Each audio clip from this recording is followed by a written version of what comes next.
Je pense que les problèmes de parité ont été déjà réglés par les lois de la République, notamment la Constitution et la loi sur la parité. Et comme nous sommes à l'Assemblée, c'est ici que vous retrouvez les élus. La loi électorale aussi a réglé la question de la parité.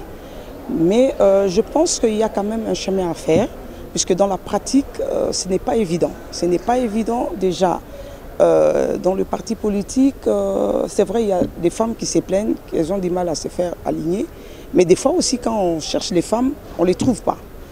Voilà pourquoi, dans mon intervention de tout à l'heure, j'ai demandé à l'ONG et à l'ambassade de Belgique, qui fait les coachings des femmes en matière électorale, d'axer vraiment la formation sur le réveil des ambitions et l'élimination des femmes, et surtout aussi sur le financement, puisque généralement, on voit, il y a des moments où la femme veut bien se positionner, veut bien être candidate, mais elle est butée au problème des moyens financiers pour pouvoir bien battre sa campagne.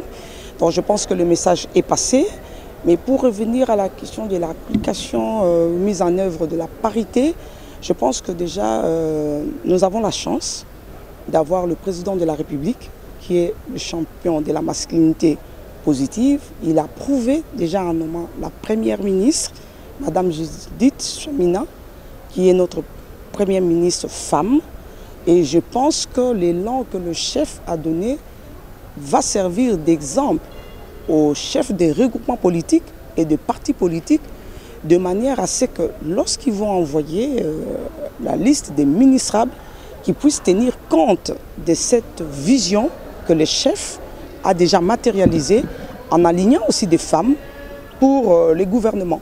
Je pense que c'est ce que j'ai à dire. Et ici, nous avons fait le partage d'échanges, d'expériences avec la ministre des Affaires étrangères belge, qui était notre hôte.